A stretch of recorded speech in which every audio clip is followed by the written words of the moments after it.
Desde La Habana reciba nuestros saludos. Soy Evelyn Delgado y ya le presento las principales noticias de la jornada.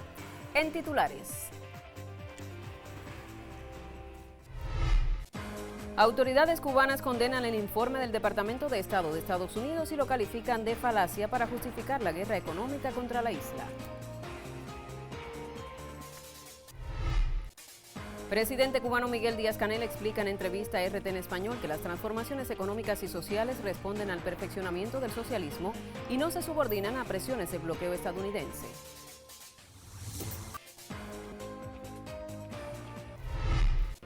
Diputados cubanos debaten proyectos de ley del Código de Trabajo y de Organización de la Administración Central del Estado, disposiciones que responden al perfeccionamiento del sistema legal cubano y a las transformaciones económicas y sociales que impulsa el país.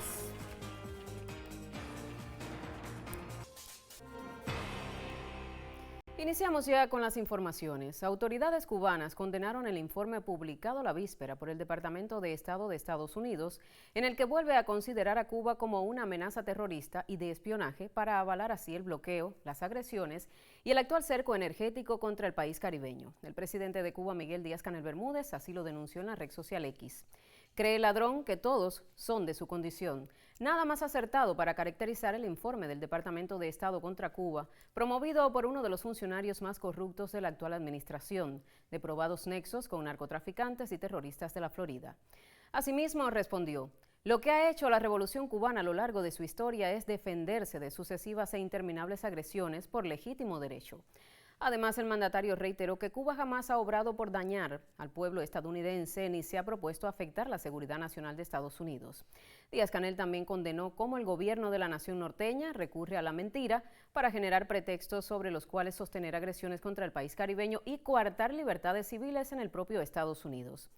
Por su parte, el canciller cubano Bruno Rodríguez Parrilla también expuso en la red social X que la más reciente falacia del Departamento de Estado forma parte de la construcción por el secretario de Estado de un pretexto para sostener su guerra económica cruel y criminal que castiga a cada familia cubana y su aspiración de agredir militarmente a Cuba, para lo que busca desesperadamente el apoyo de los ciudadanos estadounidenses.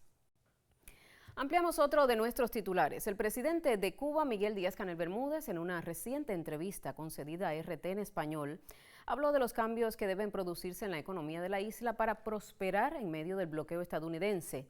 Destacó la importancia del diálogo y cómo contrarrestar la mendaz agenda de los medios de comunicación occidentales. En la conversación con el periodista Oliver Zamora Oria, también expuso la urgencia de las transformaciones económicas y sociales que impulsa el país. Veamos qué respondió el mandatario. Bueno, yo diría que las transformaciones que queremos acometer, que queremos implementar, que hemos dado a conocer, eran transformaciones imprescindibles. O sea, había que hacerlas. Había que hacerlas incluso aunque no estuviéramos viviendo este contexto, porque tienen como vocación perfeccionar la construcción del socialismo en nuestro país. Díaz-Canel subrayó que Cuba no vive solamente el bloqueo tradicional que hemos resistido durante más de 66 años, sino que ahora tenemos, además de eso, un bloqueo energético. Es una política de máxima asfixia, de máxima presión, solo con el objetivo de quebrar la voluntad del Estado, aseveró. El gobierno de Estados Unidos está aplicando un castigo colectivo contra la población cubana. Escuchemos otro fragmento de sus palabras en la entrevista a RT en Español. Hace seis meses que no llega un barco de combustible. Solo llegó un barco ruso por ayuda humanitaria. Aquí han hecho tanta presión sobre las empresas extranjeras que una parte importante de las empresas extranjeras se han retirado del país. Hoy nuestros procesos económicos, productivos, de servicio, tienen mucho deterioro como parte de este castigo colectivo. Entonces nosotros tenemos un gran dilema que tenemos que ser capaces de resolver, que es cómo continuamos la construcción socialista, no solo para resistir, sino para avanzar cuando estamos sometidos al bloqueo más prolongado que ha ejercido la potencia más poderosa del mundo y ahora acrecentado con un bloqueo energético. Sobre las inversiones, precisó que Washington está tratando de provocar que no haya inversionistas en Cuba, pero los mercados de inversiones, los intereses por invertir en Cuba no están solo en los Estados Unidos, están en otras regiones del mundo, enfatizó el mandatario. Con relación a esto de las inversiones, es cierto que ellos están tratando de provocar que no haya inversionistas en Cuba. pero los mercados de inversiones, los intereses por invertir en Cuba no están solo en los Estados Unidos, están en otras regiones del planeta. Hay mucha voluntad y mucha disposición. Y lamentablemente no hablamos en público de esas cosas porque hay una persecución realmente agresiva hacia todo el que tiene y quiere realizar un negocio con Cuba, pero hay mucha gente dispuesta a hacer inversiones en Cuba.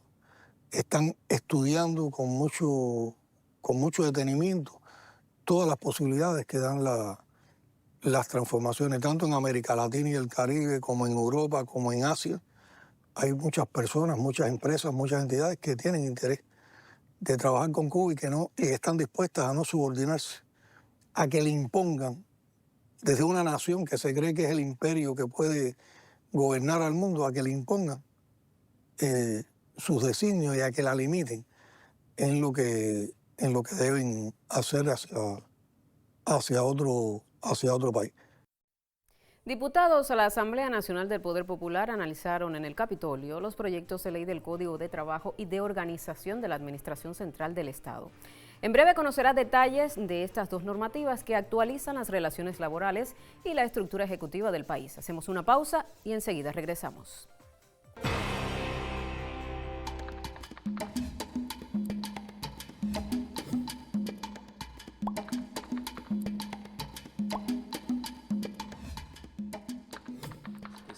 Hoy cuenta con 31 obras sociales, son disímiles y variadas. Estamos radicados en un país que lamentablemente es víctima de un bloqueo que a nosotros también nos afecta, a nuestros comensales nos afecta, a los residentes que eran antiguamente habitantes de calle que tenemos en San Antonio también los afecta. Hoy Quisquicuaba todos los días tiene un equipo de trabajo que no descansa sábado, no descansa domingo, no descansa día feriado, en función de garantizar lo indispensable para que sus diferentes proyectos puedan seguir avanzando.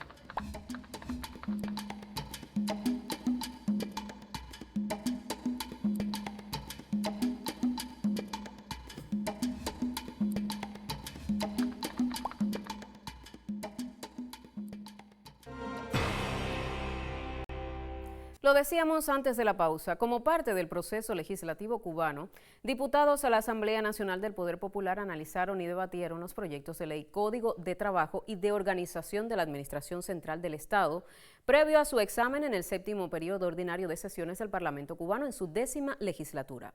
Con la información, Isabel Díaz González. Con la prioridad que requiere un tema tan relevante para el país como es el proyecto de ley del Código del Trabajo, diputados cubanos evaluaron la propuesta presentada por el titular del sector, Jesús Otamendi Campos. Al intervenir con la presencia del miembro del Buró Político del Comité Central del Partido, Esteban Lazo Hernández, presidente de la Asamblea Nacional del Poder Popular y del Consejo de Estado, el ministro resaltó que es una disposición que actualiza y perfecciona las regulaciones que garantizan la protección de los derechos y el cumplimiento de los deberes derivados de la relación jurídico-laboral individual establecida entre los trabajadores y los empleadores con independencia del sector donde laboran. Precisó que desde su primera versión fue fundamental el papel de las organizaciones sindicales a todos los niveles para su fortalecimiento como una alianza clave para garantizar el trabajo como un valor primordial que constituye a la vez un derecho y un deber social. Se dispone que las decisiones fundamentales se analicen y aprueban en la Asamblea General de Afiliados y Trabajadores como órgano superior de organización sindical y espacio de participación de los trabajadores. Para hacer efectiva esta participación, las decisiones del empleador se adoptan de común acuerdo con la organización sindical. Otamendi Campos aseveró en el debate que el proyecto de ley establece los derechos de los trabajadores y los mecanismos judiciales, institucionales y sindicales para su reconocimiento, así como desarrolla lo concerniente a las relaciones colectivas de trabajo mediante la participación efectiva de los trabajadores y la negociación colectiva. Se reconocen las relaciones colectivas entre la organización sindical en representación de los trabajadores y el empleador sobre la base de los principios de la autonomía y plena igualdad entre las partes y se incluye el procedimiento para la elaboración de los convenios colectivos de trabajo y la negociación colectiva. Son elementos que hacen más robusto el papel de los trabajadores en los principales análisis y toma de decisión en los colectivos laborales. Con la misma profundidad, los diputados cubanos discutieron el proyecto de ley de la Administración Central del Estado en el Capitolio Nacional. Insistieron en la correspondencia de sus artículos con las transformaciones económicas y sociales aprobadas recientemente en el país, como disposición que determina el número, denominación, misión y funciones de los ministerios y demás organismos que lo integran. Por videoconferencia también se realizó este amplio debate sobre estos proyectos de leyes que serán examinados en el 7º periodo ordinario de sesiones de la Asamblea Nacional del Poder Popular y que se encuentran ya disponibles en el sitio web del Parlamento cubano. Enrique Moreno Jiménez e Isabel Díaz González, Cubavisión Internacional.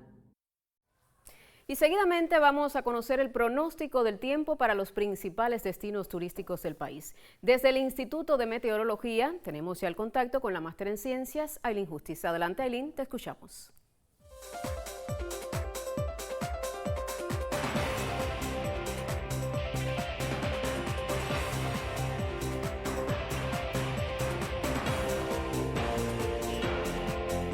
Muchísimas gracias, qué gusto saludarte. El saludo también, por supuesto, para todos los que están en nuestra compañía. Las condiciones del tiempo se mantienen con poca variación sobre el territorio cubano y mares adyacentes, aunque está la presencia de una baja en la altura que aporta una ligera inestabilidad, sobre todo por la tarde, cuando se combina con el calor del día, los factores locales y la propia inestabilidad vespertina típica de esta época del año.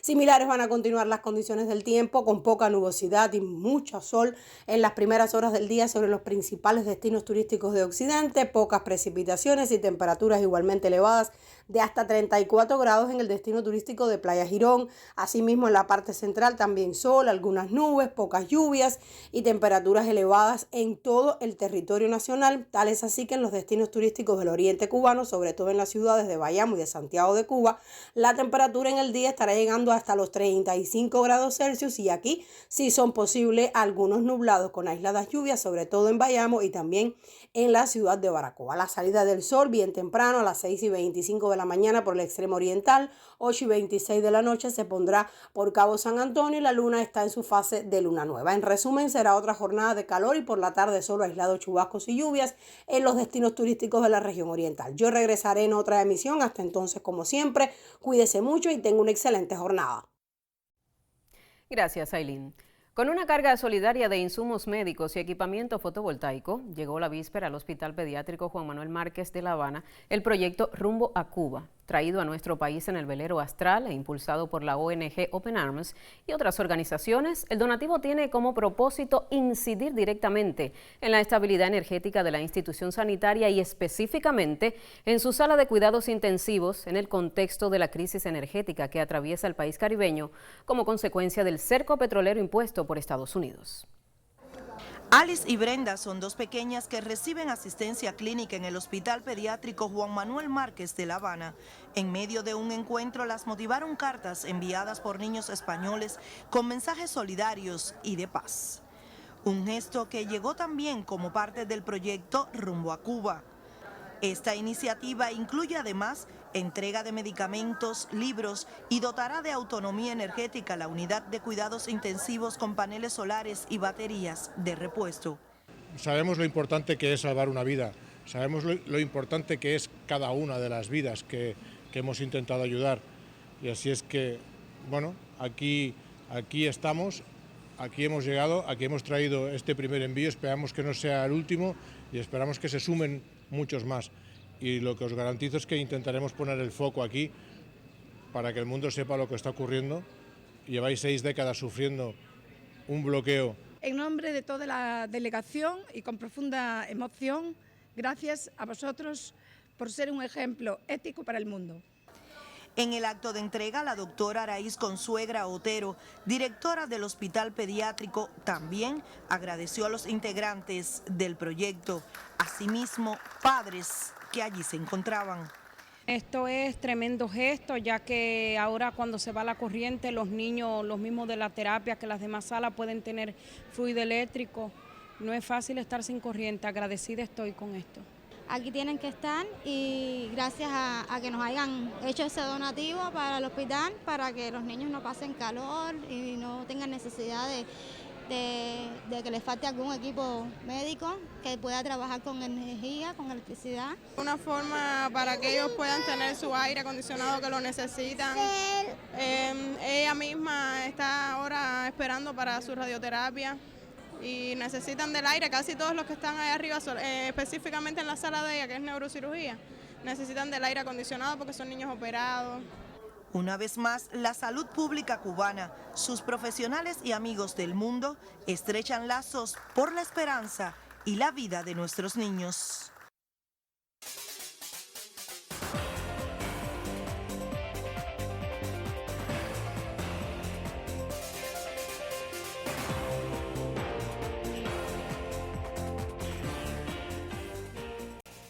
Tiempo para los deportes. Sobre lo acontecido en la jornada de este lunes, a solo días de la apertura oficial de los Juegos Centroamericanos y del Caribe, tenemos el reporte del colega acreditado al evento, Enrique Portuondo. Adelante.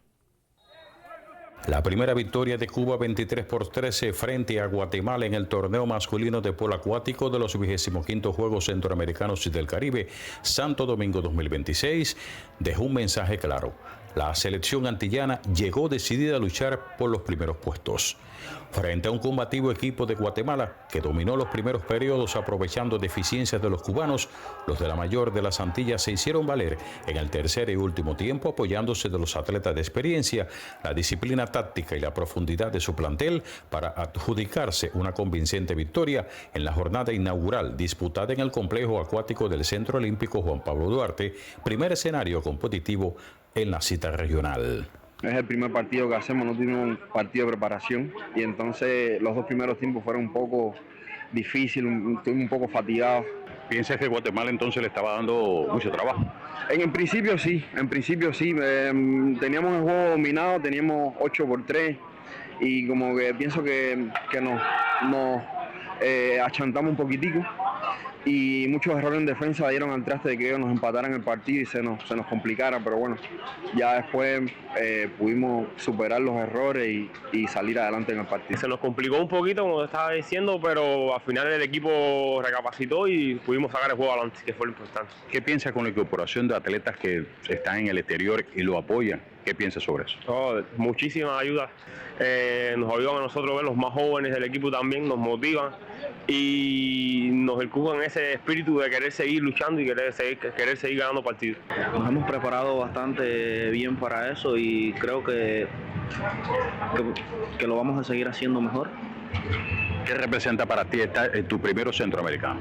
Representa mucho porque esto ha sido un sueño para mí. A pesar del revés de Guatemala, los contrarios nunca renunciaron al partido, luchando cada balón, reduciendo diferencias y mostrando entrega hasta el pitazo final. Sin embargo, el mayor oficio del conjunto cubano terminó inclinando definitivamente la balanza, porque más allá del resultado, el debut del polo acuático cubano para hombres dejó señales alentadores para lo que se aspira en la cita regional Santo Domingo 2026. Lo único que le puedo decir al pueblo cubano y para la gente que nos sigue, que nos mira, esperen mucho el equipo cubano. Este equipo de Cuba de polo acuático va a dar guerra en estos juegos y estamos por una medalla. Y ojalá que sea la de oro, que es la que queremos. Con un revés femenino y triunfo masculino, el resultado de Cuba en la primera fecha del torneo de polo acuático de los Juegos Centroamericanos y del Caribe, Santo Domingo 2026. Cambiamos ahora de disciplina y escenario. Jordan Álvarez sigue indetenible en la temporada 2026 de las Grandes Ligas del béisbol estadounidense. El cubano se acerca cada vez más al premio como jugador más valioso y sus lideratos estadísticos así lo confirman.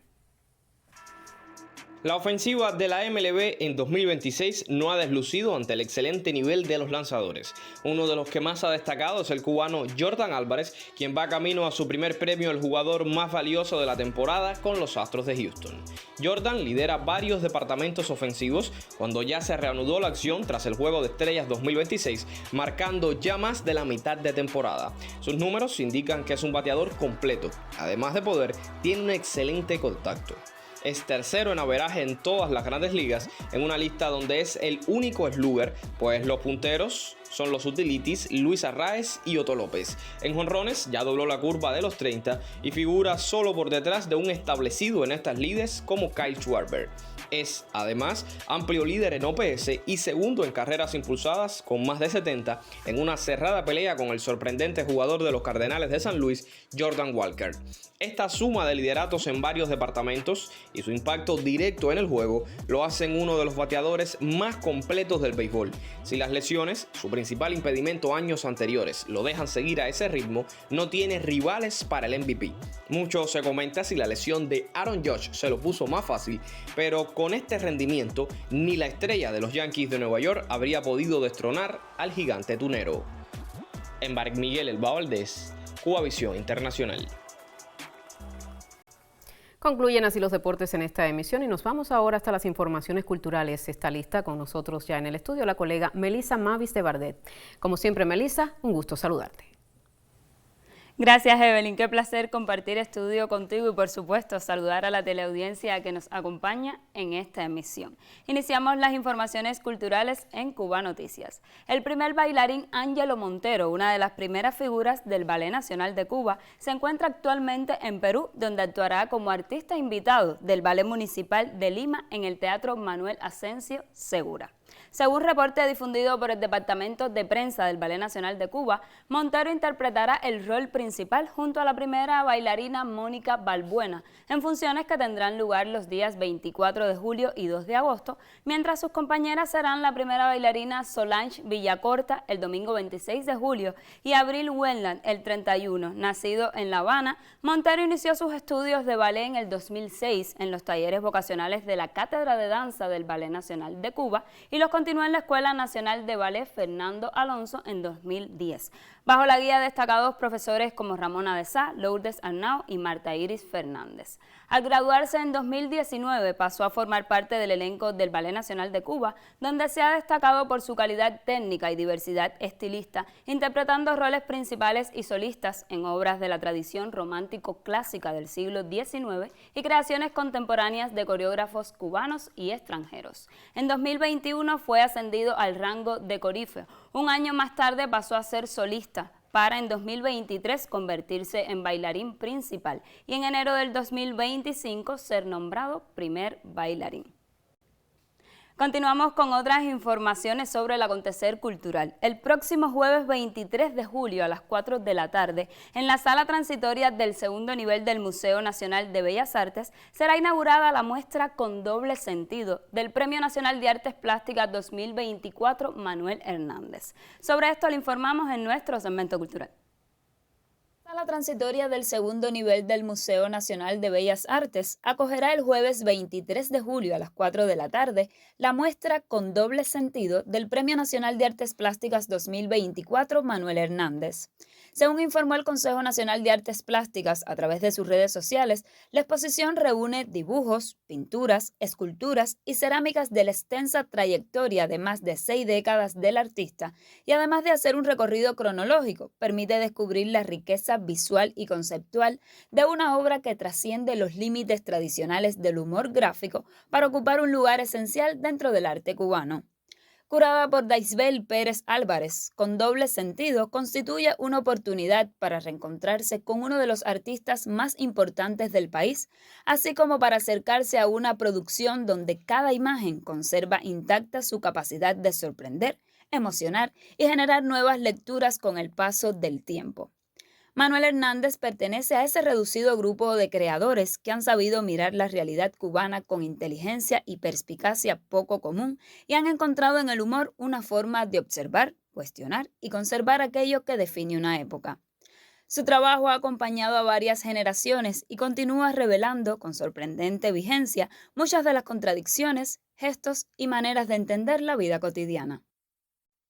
Hasta aquí las informaciones culturales. Gracias por su atención. Ha sido un placer informarle.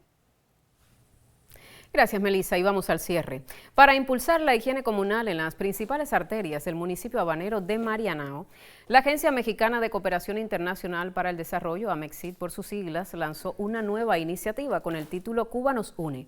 A la jornada de apertura asistieron el viceministro primero de Comercio Exterior y la Inversión Extranjera, Carlos Luis Jorge Méndez, la viceministra primera de Salud Pública, Tania Margarita Cruz Hernández, el embajador de México en Cuba, Miguel Díaz Reynoso, y la directora ejecutiva de la AMECSID, Alejandra de Moral Vela.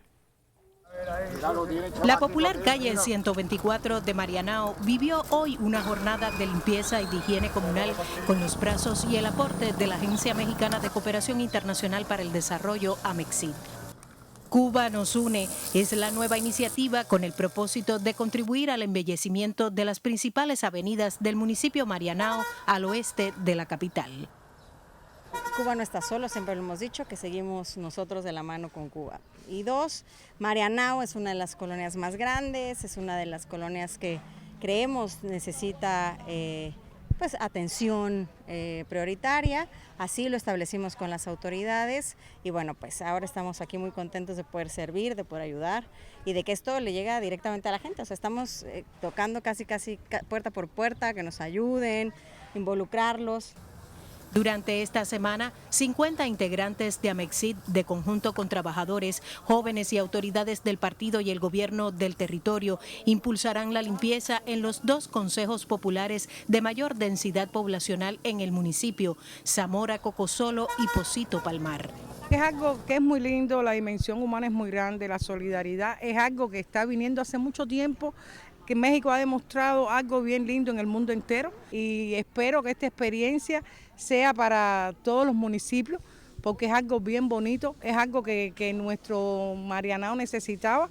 Estamos pasando por una crisis, tanto como por el bloqueo, por una crisis energética y no tenemos cómo recoger la basura que se acrecenta cada día más. Y entonces esto es algo muy maravilloso y ojalá que se siga repitiendo, que no sea simplemente hoy. Esto es una tarea que debe ser diaria y que todos los cubanos, todos nos sumemos a esto. La experiencia aporta recursos y útiles de limpieza y pretende sumar a los habitantes del municipio en la recogida de desechos sólidos para mejorar el entorno y las condiciones ambientales. Sí, ellos han puesto carretillas, escobas, recogedores. Muchas gracias al pueblo mexicano por esta actividad que está haciendo con nosotros, por esta unión que se ha hecho con nosotros. El embajador de México en Cuba, Miguel Díaz Reynoso, acompañó la arrancada de esta iniciativa, otro gesto de solidaridad que honra la cooperación entre 2 naciones hermanas. Gisela García Rivero, Cubavisión Internacional. Así concluye esta emisión de Cuba Noticias. Otras informaciones en próximos espacios, también en las plataformas digitales. Tenga presente que estamos en Facebook, X y YouTube. Gracias por informarse con nosotros.